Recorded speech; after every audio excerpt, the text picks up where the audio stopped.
amma qauluna Muhammadun Rasulullah fayadkhulu fihi al-imanu bisairil anbiya'i wal malaikati alaihimus salatu wassalamu wal kutubus samawiyatu wal yaumul akhiri li'annahu alaihi salatu wassalamu ja'a bitasdiqi jami'in dalika kulluh. Dan adapun bermula perkataan kita Muhammadur Rasulullah, maka masuk di dalamnya oleh iman dengan segala nabi dan segala malaikat, sabit di atas mereka itu rahmat dan salam, dan segala kitab samawiyah dan hari akhirat. Karena bahwa sungguhnya tiap-tiap lazim di atasnya Nabi sallallahu alaihi wasallam, datang ianya Nabi dengan membenarkan sekalian demikian tiap-tiapnya. Ketika kita mengatakan la ilaha illallah, tiada Tuhan melainkan Allah, artinya tidak ada zat yang lain yang berhak menjadi Tuhan, karena tidak ada satupun zat yang lain yang memiliki sifat istighna dan sifat iftiqar, illa melainkan yang berhak menjadi Tuhan, karena dianya lah zat yang lengkap dengan sifat istighna dan iftiqar. Allah, itulah Allah. Wa anna Muhammadar Rasulullah, dan sesungguhnya Muhammad itu Rasul Allah. Ketika kita mengatakan Muhammad Rasulullah, maka masuk dalam kalimat Muhammad Rasulullah itu yang pertama, iman kepada seluruh Rasul. Kenapa demikian? Dengan meyakini bahwa Muhammad itu Rasulullah, maka dengan sendirinya kita telah meyakini segala Rasul. Karena di antara dakwah Rasulullah adalah membenarkan segala Rasul-Rasul sebelumnya. Wa ma Muhammadun illa Rasul qad khalat min qablihi rusul. Maka di antara dakwah Rasulullah adalah membenarkan segala Rasul-Rasul sebelumnya.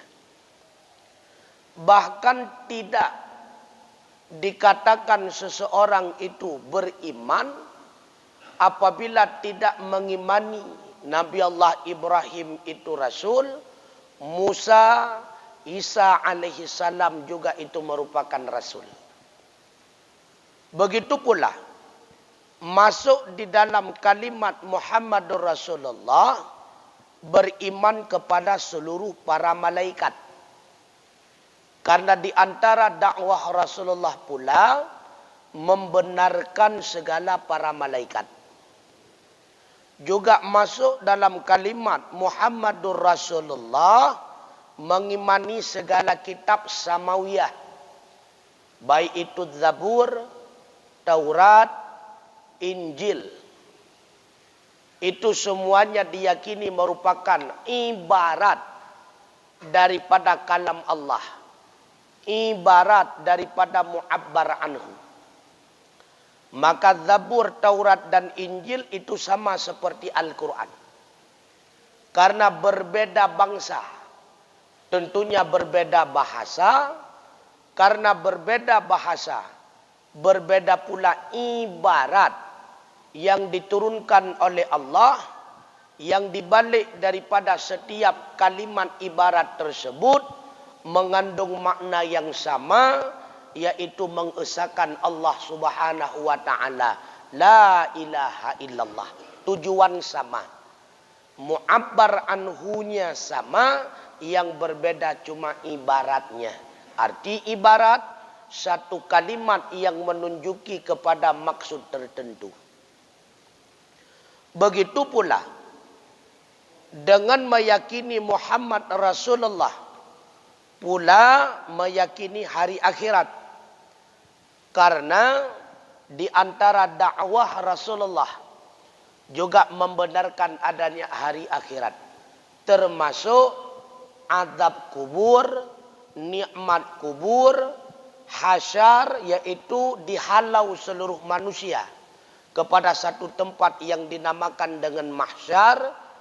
Adanya siratal mustaqim, kemudian adanya mizan, adanya pertanyaan mungkar wa nangkir, adanya surga dan neraka. La syakka anna tasdiqa sayyidina wa maulana Muhammad sallallahu alaihi wasallam fi annahu Rasulullahi bima dallat alaihi mu'jizatuhu allati la tuhsa yastalzimu tasdiqu bi kulli ma jaa bihi wa min jumlatin ma jaa bihi ma dzakarahu syaikhu wa kadza ghairuhu mimma la yanhasiru. Tidak ada keraguan bahwa sungguh benar penghulu kita Maulana Muhammad sallallahu alaihi wasallam pada bahwa sungguhnya Muhammad itu Rasulullah, dengan ma yang menunjuki di atasnya oleh segala mukjizat-mukjizatnya Muhammad, mukjizat allati yang tiada hingga ia, itu menuntut lazimlah membenarkan dengan tiap-tiap barang yang datang ia dengannya Muhammad sallallahu alaihi wasallam, dan sebahagian daripada jumlah ma yang datang ia dengannya Muhammad sallallahu alaihi wasallam itulah ma yang telah menyebut akannya oleh Syekh, dan seperti demikian selainnya daripada ma yang tiada terhasar. Di antara bukti-bukti bahwa Muhammad itu Rasulnya Allah, karena pada beliau terdapat mukjizat-mukjizat. Inilah pembeda antara aulia, ahli sihir, dan Rasul. Kepada para Rasul, ketika terdapat sesuatu yang menyalahi adat, dinamakan dengan mukjizat. Apabila terdapat pada orang-orang yang salih pada makam aulia Allah, dinamakan karamah. Apabila didapati pada orang-orang yang ahli maksiat, dinamakan sihir. Maka mukjizat Rasulullah itu sangat banyak. Di antaranya ihya'i hadhil abadani bi'ayaniha, seperti membangkitkan badan dengan segala in-innya daripada kubur. Yaitu Rasulullah pernah menghidupkan orang mati, sama seperti Nabi Allah Isa alaihi salam. Cuma jarang diceritakan, jarang disebutkan. Termasuk mukjizat Rasulullah, haudhi, terdapat satu kolam.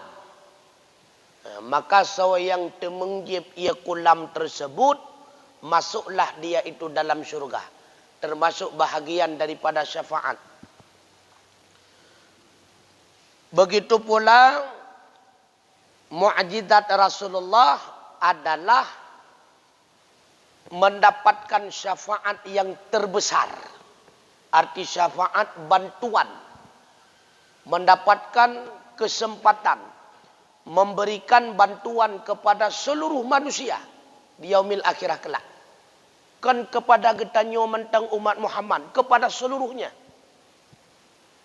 Karena apabila tidak ditolong oleh Rasulullah semua manusia, maka belumlah Allah melakukan hisab. Andai katakan gara-gara Nabi sujud di samping arasnya Allah, memohon kepada Allah agar dipercepat hisab, maka ketika itu belum adanya hisab. Semua manusia berkumpul di padang mahsyar, memohon bantuan kepada Nabi Allah Adam. Adam takut menghadap Allah. Menghadap Nabi Allah Musa juga demikian. Isa juga sama. Nabi Allah Ibrahim juga demikian. Nabi Nuh juga sama. Angkat tangan, tidak berani menghadap Allah. Kemudian datanglah seluruh manusia memohon bantuan kepada Nabi Allah Muhammad. Lalu bangkitlah Rasulullah ketika itu bersujud di depan aras, memohon kepada Allah agar dipercepat hisab. Itu syafaat kubra, syafaat terbesar. Karena syafaat yang diberikan oleh Rasulullah kepada seluruh manusia. Begitu pula syafaat Rasulullah diantaranya diriwayatkan ketika ahli syurga sudah berada di depan pintu syurga. Akan tetapi pintu syurga tidak mau terbuka. Haitem pehadra wali syurga. Sehingga mengadulah semua ahli syurga kepada Rasulullah. Maka datanglah Rasulullah berdiri di depan pintu syurga. Barulah pintu syurga itu terbuka. Termasuk syafaatnya Rasulullah. Membantu umatnya ini khusus. Dengan meletakkan surbannya. Karena timbangan amalan umatnya tidak mencukupi untuk masuk di dalam syurga. Nyo di antara syafaat Nabi itu.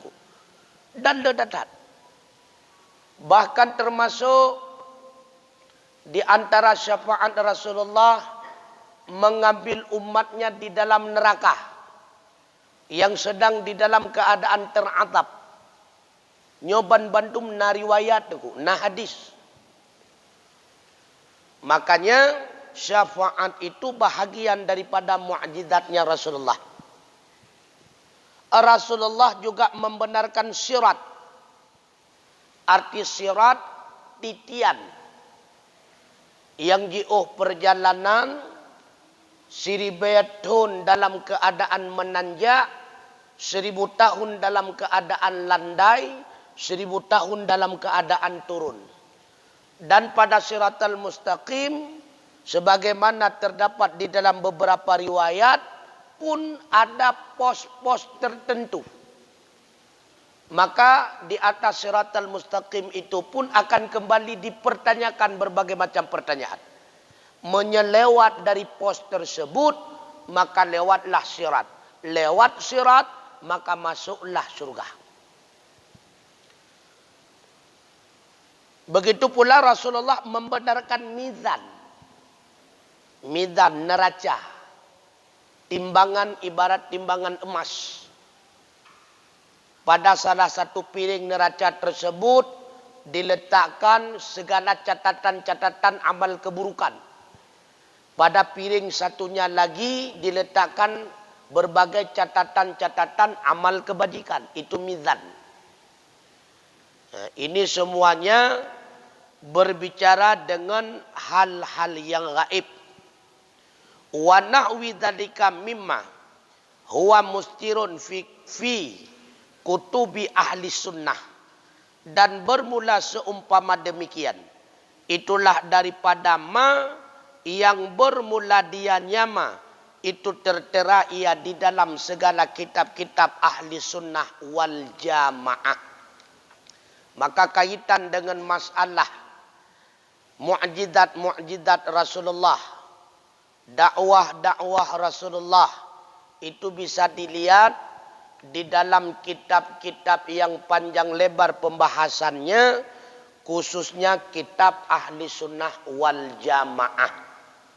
Nah, mungkin dalam kitab lain hana diringkas ataupun tidak disebutkan. Dan mengenal Rasulullah itu wajib.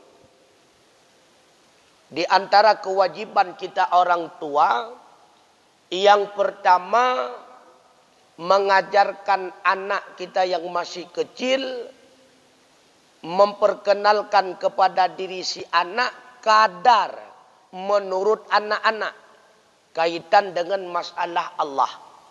Di antaranya, Allah itu Tuhan yang wajib disembah. Dan Allah itu adalah Tuhan yang wajib ada. Berbeda dengan kita, kita itu harus ada. Ada kita karena diciptakan Allah. Sudah cukup. Kemudian diajarkan kepada anak kaitan dengan Rasulullah. Nabi kita adalah Muhammad namanya. Anak daripada Abdullah. Ibunya bernama Aminah. Lahirnya di kota Mekah. Bertepatan menurut sejarah hari Senin. Tanggal 12 Rabiul Awal tahun Gajah. Atau 22 April tahun 571 Masehi. Kakek beliau Abdul Muttalib. Yang memelihara beliau, paman beliau, bernama Abu Talib. Dan di antara paman yang langsung masuk Islam adalah paman yang seusia dengan beliau bernama Hamzah. Daripada nenek beliau Hala, istri terakhir daripada Abdul Muttalib. Sedangkan Abu Talib tidak beriman. Akan tetapi mendukung dakwah Nabi. Kemudian Abbas. Pertama tidak beriman. Kemudian setelah terjadi tawanan perang Badar. Beliau beriman kepada Allah. Yang paling parah Abu Lahab. Nyatnya puturi ba'ana. Nhân etnan ta puturi ka jut sang be le anu muyai tan jut. Nhân etnan mentang kamadah. Ta puturi ba anu. Karena menurut riwayat ketika lahir Rasulullah dan ketika Rasulullah mendakwahkan agama Allah, pada hakikatnya semua masyarakat kota Mekah, semua masyarakat Quraisy membenarkan Nabi Allah Muhammad itu Rasul. Karena Rasulullah tidak pernah berbohong. Maka ketika Rasulullah berada di Bukit Safa, pada saat itu Rasulullah mengumpulkan semua masyarakat kota Mekah. Khususnya keluarga beliau Bani Hashim dan Bani Muttalib. Apa kata Rasulullah? Wahai seluruh saudaraku, kata Rasulullah. Seandainya aku kabarkan kepada kalian. Bahwa di belakang bukit itu ada beberapa pasukan yang berkuda. Apakah kalian itu percaya? Apa jawab masyarakat? Kami percaya Muhammad. Karena engkau tidak pernah berdusta. Semua masyarakat percaya. Tapi ketika Rasulullah mengatakan, wahai seluruh saudaraku, aku peringatkan kepada kalian bahwa sembahlah Allah. Tiada Tuhan melainkan Allah. Aku ini adalah utusannya Allah. Nyohino ke mulai terjadi sengketa. Karena sudah memasuki dalam ranah agama. Artinya apa? Masyarakat Quraisy ketika itu adalah masyarakat yang taat beragama. Karena masyarakat taat beragama, makanya ketika Rasulullah mendakwahkan kaitan masalah agama, menjadi tantangan besar. Kan masyarakat maksiat cukup taat terhadap agamanya. Itulah terhadap agama nenek moyangnya. Agama yang menyembah banyak Tuhan berhala. Cukup taat itu. Sangkira masyarakat maksiat hana hek da dakwah tu. Tinggal tasogok dua gota ho mentang, kabareh nyo masyarakat taat tu. Termasuk Abu Lahab. Itu masyarakat taat. Cuma li Abu Lahab menyekun urung Tuha ibarat ngang jinguk di dalam kubang. Na tujuan tertentu. Na misi tertentu. Abu Lahab membangkang dakwah Rasulullah karena beliau berkeinginan ketika Abu Talib meninggal, maka dianyalah yang akan mengambil peran menjadi pemimpin Quraisy. Nyo kena tujuan. Makanya Abu Lahab sadar, kalau seandainya saya mengikuti dakwah Muhammad, berarti saya harus menentang kaum Quraisy. Kaum Quraisy adalah masyarakat yang menyembah banyak Tuhan. Sedangkan Muhammad mendakwahkan Tuhan yang satu. Han merempoleh kesempatan taduk kepimpinan. Yang kedua, kalau seandainya saya mengikuti Muhammad, sama dengan Muhammad yang menjadi pemimpin. Sedangkan saya bawahan. Ini tak ada masalah. Dengan penyebab ambisi, maka kebenaran pun ditinggalkan. Karena kedudukan, karena pangkat. Kan ramai lawitnya kan. Walaupun membelakangi Al-Quran tidak masalah. Yang penting pangkat dapat. Yang penting jabatan dapat. Walau dengan sogok dan sebagainya. Ini karena contoh. Abu Lahab apa ikut? Ini karena contoh. Padahal Abu Lahab paham dan mengetahui benar adanya Muhammad itu Rasulullah. Karena Abu Lahab mengenal Nabi Allah Muhammad dari kecil. Bahkan sebelum Rasulullah mendakwahkan agama Allah, Abu Lahab termasuk orang yang sangat sayang kepada Rasulullah. Cukup sayang ke Nabi. Bahkan semua paman-pamannya menyayangi Rasulullah melebihi daripada keluarganya. Karena memang adat dan budaya masyarakat Arab, walaupun sering kita dengarkan masyarakat Arab merupakan masyarakat Quraisy yang sangat-sangat buruk. Karena mereka berjudi, berzina, mabuk-mabukan. Di balik dari itu hadirin sekalian, masyarakat Arab apabila ada keponaannya yang sudah meninggal ayahandanya, bahkan telah meninggal ibundanya, maka masyarakat Arab ketika itu ibarat bahasa katanya merupah-rupah tunggu untuk memberikan biaya kehidupan, merupah-rupah untuk hira, merupah-rupah untuk perbekalan dalam hidup. Merupah-rupah. Apalagi menyetruk jamaah. Andai kata truk jamaah yang nanti tabah unta. Tidnyan unta. Padahal unta tersebut adalah untuk mencari nafkah. Merasa malu andai kata tidak menjamu tamu itu dengan hal yang mewah. Malu. Maka gecok untanya ngesiya tengku. Getaguan untuk menjamu tamu tersebut. Maka dibalik daripada setiap keburukan pasti ada kebaikan. Dan dibalik daripada setiap kebaikan pasti dah tersimpan keburukan cik. Yang tergantung orang. Di antara budaya masyarakat Quraisy Arab. Cukup sayang Abu Lahab kepada Rasulullah. Pajan Abu Lahab baru membangkang ketika Nabi Allah Muhammad mendakwakan dirinya Rasul. Nyohino pun nuku. Bahkan karena Abu Lahab punya ambisi. Abu Lahab punya misi. Karena Abu Lahab berkeinginan menggantikan kedudukan Abi Talib. Sedangkan Abbas, pamannya Rasulullah yang kedua, beliau abstain. Hana tepu apa ganyan. Hana membangkang, hana beriman, hana tepu apa. Ganyan teiyam takai. Hana tepu apa. Cuma Le Abbas tersebut kemudian ketika telah menjadi tawanan perang Badar yang merupakan perang pertama dalam Islam dan perang tersebut merupakan perang yang mencapai kemenangan kaum Islam dan perang tersebut merupakan awal nampaknya berkembang agama Allah di kota Madinah. Mulailah Abbas itu masuk Islam. Sedangkan Hamzah, Hamzah paman Rasulullah yang seusia dengan Nabi dan Hamzah. Karena ketika Abdullah bersanding dengan Aminah di kota di kota Madinah. Bak watan nomor 2 sanding Abdullah dengan Aminah. Nekalan bak watannya li Abdul Muttalib. Cantik dan tahat. Lagak dan tahat. Cukup serasi kedua-dua. Watan takalan ada Aminah sang hana ganteng Abdullah.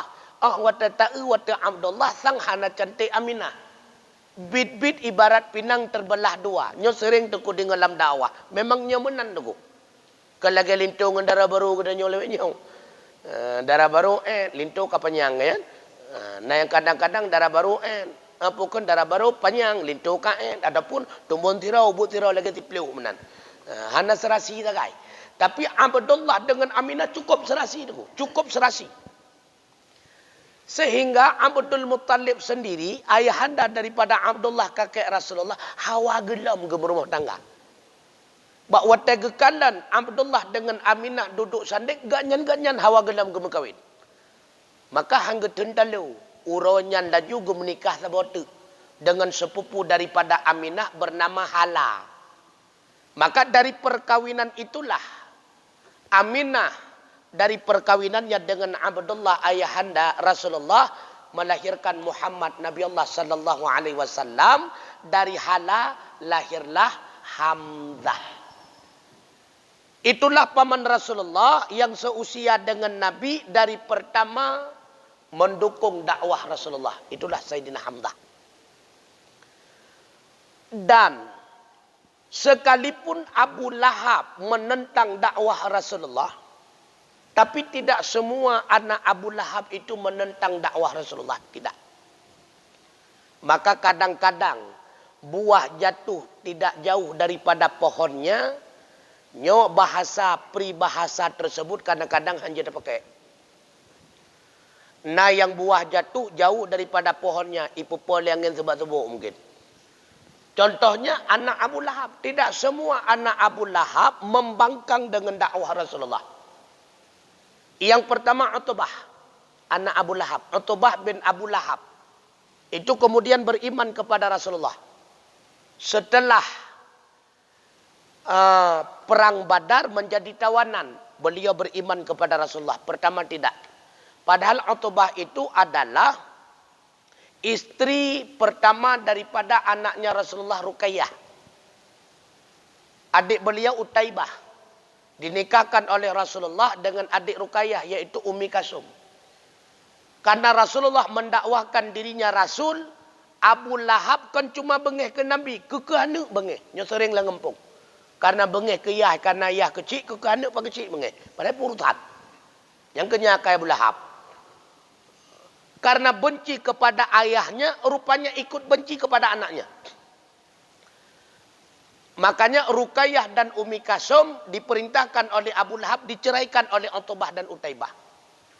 Makanya kemudian, setelah diceraikan, lalu pada masa Utsman bin Affan telah masuk di dalam agama Allah, yaitu agama Islam mengikuti dakwah Rasulullah. Ruqayyah kali pertama dinikahkan dengan Utsman bin Affan. Lahirlah seorang anak diberi nama Abdullah. Usia 6 tahun kemudian Abdullah meninggal. Ibunda tercinta Ruqayyah pun ikut meninggal ketika hijrah ke Madinah. Lalu menyekun katanya petung balai. Dinikahkan Utsman bin Affan dengan adik Ruqayyah, itulah Ummi Kasum. Makanya Utsman bin Affan sempat menikahi 2 orang anak Rasulullah. Sehingga dalam setiap literatur sejarah Islam, terkenal Utsman bin Affan itu dilakap dengan nama Dzun-Nurain. Orang yang memiliki 2 cahaya. Karena sempat menikahi 2 anak Rasulullah. Yang pertama Ruqayyah, yang kedua Ummi Kasum. Sedangkan anak pertama Rasulullah Zainab, dinikahi oleh Rasulullah dengan seorang saudagar kota Mekah. Seorang saudagar kota Mekah. Lahirlah seorang anak bernama Urwah. Jadi Zainab dinikahi oleh seorang saudagar kota Mekah, lahir seorang anak Urwah, anak perempuan. Jadi dalam hadis yang menceritakan bahawa Rasulullah ketika sujud Rasulullah meletakkan cucunya pada tempat sujud, begitu pula ketika ruku. Dan ketika berdiri membacakan Fatihah dan ayat, Rasulullah menggendong cucunya. Itulah Urwah, anak daripada Zainab, cucu Rasulullah daripada anak pertama yang dinikahkan dengan Abu Al-As bin Rabi', saudagar kota Mekah, Abu Al-As bin Rabi'. Tapi beliau itu tidak beriman kepada Rasulullah pada ketika itu. Kemudiannya barulah beliau itu beriman kepada Rasulullah. Maka hadis yang diceritakan bahwa Rasulullah menggendong seorang cucu, itu bukan cucu laki-laki, melainkan cucu perempuan. Itulah Urwah. Tapi tidak lama kemudian Urwah pun meninggal dunia. Dan anak Rasulullah yang terakhir Fatimah, dinikahkan oleh Rasulullah dengan sepupu beliau, yaitu Ali bin Abi Thalib. Artinya apa? Rasulullah berumah tangga dengan seorang saudagar kota Mekah bernama Khadijah binti Khuwailid selama 25 tahun. Ketika itu usia Khadijah menurut sejarah 40, Rasulullah usia 25 tahun. Maka Khadijah tutup usia dalam usia 65 tahun. Jadi 25 tahun bersama Rasulullah. 15 tahun sebelum Rasulullah diangkat menjadi Rasul, dan 10 tahun ketika Rasulullah telah diangkat menjadi Rasul. Khadijah bahkan merupakan wanita pertama yang beriman kepada Rasulullah. Dan orang pertama di dunia yang menyumbangkan segalanya atas dakwah Rasulullah. Segalanya. Bukan cuma harta, termasuk tenaga, pikiran dan sebagainya. Bahkan ketika Khadijah wafat, bakwate perasaan Khadijah yang akhir-akhir daripada kehidupan nehai Fatimah. Nesah bak punyong Fatimah putra nesah dengku. Ne tawasiat ba ayah gata siat talakai ya. Suruban ayah gata untuk menjadi kain kafan ulun tuan. Artinya apa? Ketika Khadijah meninggalkan alam dunia, jangankan harta yang lainnya, kain kafan pun tidak ada. Menurut literatur sejarah, ketika Khadijah di hujung kehidupannya, Khadijah hanya memiliki satu pakaian yang sudah tertambal berjumlah 48 tambalan. 48 boh. Padahal saudagar kaya. Seberapa kayanya Khadijah? Menurut sejarah, sepertiga daripada sumber penghasilan kota Mekah milik daripada Khadijah. Sepertiga. Tapi bakwate kena wafat Khadijah, baja manteng siun tapi mentampai 48 boh tambalan. Makanya ketika Khadijah membisik kepada Fatimah, dia dengar oleh Rasulullah, geklik Nabi. Lalu turunlah malaikat Jibril. Netron malaikat Jibril nepetron 5 on daripada ijagapan syurga. Lalu Rasulullah bertanya kepada Jibril, "Ya Jibril, ini untuk siapa?" Yang pertama untuk kamu wahai Muhammad. Yang kedua untuk Khadijah. Yang ketiga untuk Ali bin Abi Thalib. Yang keempat untuk Fatimah. Dan yang kelima untuk Sayyidina Hasan. Untuk Husain mana? Tanya Rasulullah. Husain tidak membutuhkan kain kafan. Karena Husain akan dimutilasi oleh musuhnya. Maka Husain meninggalkan alam dunia tidak membutuhkan kain kafan. Rasulullah awaikan kegedepu katanya. Makanya di hujung daripada peristiwa benar adanya Sayyidina Husain dibunuh, dimutilasi di Karbala. Lalu Khadijah pula merupakan orang yang pertama yang ikut membantu dakwah Rasulullah. Dengan berkat bantuan dakwah Khadijah bersama Abu Bakar As-Siddiq, bertambahlah pengikutnya. Yang pertama cuma 4 orang. Khadijah, Abu Bakar, Sayyidina Ali, sepupu Khadijah Zaid bin Harisah. Karena bantuan daripada Khadijah, maka masuklah 9 orang yang lainnya.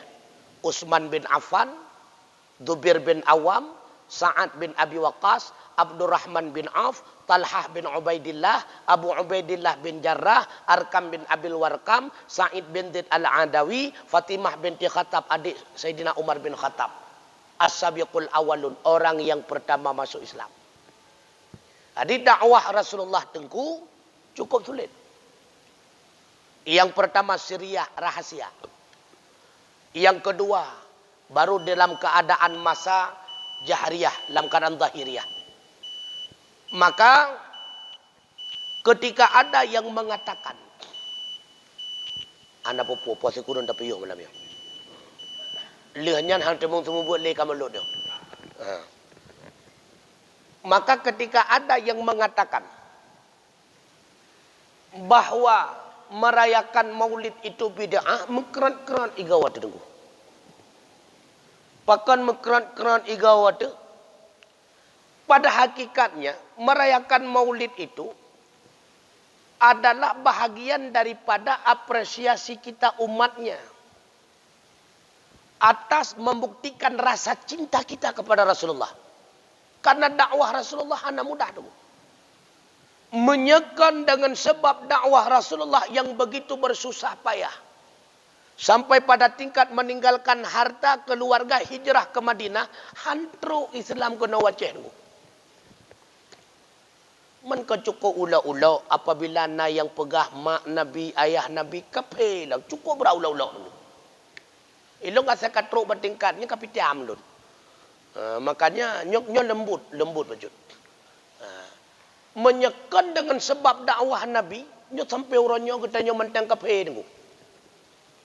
Benar yakin aku. Ini secara zahiriah.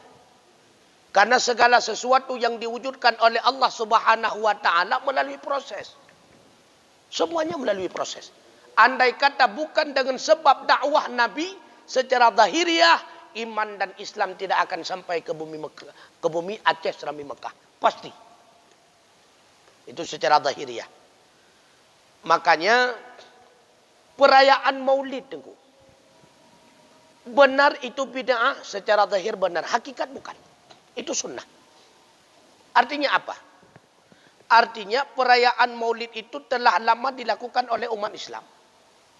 Trep kagak puput oleh umat Islam. Bak masa sahabat kan kana. Bahkan Rasulullah itu sendiri merayakan hari kelahirannya. Artinya benih-benih perayaan maulid itu sudah ditanamkan oleh Rasulullah. Cuma tidak secara eksplisit. Nyotakai. Hanya secara terus terang. Di antaranya ada hadis yang diriwayatkan oleh Ibnu Qatadah Al-Ansari. Seorang laki-laki bertanya kepada Rasulullah, "Ya Rasulullah, kenapa engkau berpuasa setiap hari Senin?" Rasulullah menjawab, "Karena hari itu aku dilahirkan dan hari itu aku diutuskan menjadi rasul." Fihi wulidtu, pada hari itu aku dilahirkan. Artinya apa? Rasulullah berpuasa setiap Senin itu membuktikan beliau merayakan Maulidur Rasul. Merayakan hari kelahirannya. Dan semua sahabat melakukan puasa setiap Senin. Berarti semua sahabat merayakan hari kelahiran Rasulullah. Oleh karenanya sering saya ulang-ulang bahwa memperingati maulid itu hanya sarana. Sedangkan tujuannya adalah bersalawat kepada Rasulullah. Tujuannya adalah membaca Al-Quran. Tujuannya adalah menyantuni anak yatim. Tujuannya adalah bersedekah. Yang namanya sarana, kreasinya terserah. Namanya sarana adalah duniawiyah, bukan ukhrawiyah. Sarana itu duniawiyah, bukan diniyah, bukan kaitan dengan agama. Cara mengkreasi terserah. Pukul dengan kauri, pukul dengan ceramah, lagi katanya untuk subuh. Jamaah subuh kemudian silakan mengkreasinya. Yang tidak boleh dikreasi diniyah. Makanya sering saya ulang-ulang hadis yang berkaitan wa iyyakum, takutlah kalian wa muhadisatil umur. dengan kejadian-kejadian yang baru, karena kullu bid'atin dhalalah fa inna kulla bid'atin dhalalah, yang kena hadisnya, fa inna kulla muhaddisatin bid'atun wa kullu bid'atin dhalalatun, kan? Sesungguhnya perkara yang baru itu bid'ah dan setiap bid'ah itu dhalalah. Yang dimaksud dengan bid'ah dalam hadis tersebut adalah bid'ah diniyah, bid'ah yang kaitan dengan agama. Jadi kaitan masalah agama tidak boleh dikreasi. Bentuk kata rombak. Kabat semayang menyen karena ruku, semayang menyen karena sujud. Yang kaitan agama. Kaitan duniawiyah silakan. Karena itu sarana. Karena itu instrumen. Yang hakikat bukan itu. Yang cuma format takai. Isi jihkannya. Lagi format menasah kana. Yang format takai sarana takai menasahnya. Sedangkan tujuan pedang menasah ke apa? Ibadat di dalam. Tabut, semua buat. Anehnya tak pedang jamaah. Rasulullah tidak pernah mendirikan manasah. Ini masalah alam tu. Rasulullah tidak pernah mendirikan pesantren. Rasulullah tidak pernah mendirikan fakultas. Itu duniawiyah. Itu cuma sarana. Yang penting lagi tanya asal di dalamnya. Asal hanya menyimpang dengan agama. Itu tidak masalah. Makanya hadirin. Sidang jamaah maghrib rahimakumullah. Coba senantiasa dalam setiap maulid. Kita selalu berkreasi. Dalam membuktikan cinta kita kepada Rasulullah. Karena di antara cinta kepada Rasulullah, itu berkorban kepada Rasulullah. Karena cinta itu identik dengan pengorbanan. Menyahana pengorbanan yang kecintaannya. Yang abal-abalan, omongan belaka. Karena cinta identik dengan pengorbanan. Sejauh mana kita telah berkorban kepada agama Allah, sejauh mana kita berkorban demi mengedepankan perintah Allah daripada kepentingan pribadi, sejauh mana kita telah berkorban kepada Rasulullah, sebagaimana pengorbannya Rasulullah kepada kita. Mudah-mudahan dengan terus kita berkreasi dalam membuktikan rasa cinta kita kepada Rasulullah, kiranya Allah menempatkan kita bersama Rasulullah kelak. Amin ya rabbal alamin. Usikum wa nafsi bitaqwallah. Wassalamualaikum warahmatullahi wabarakatuh.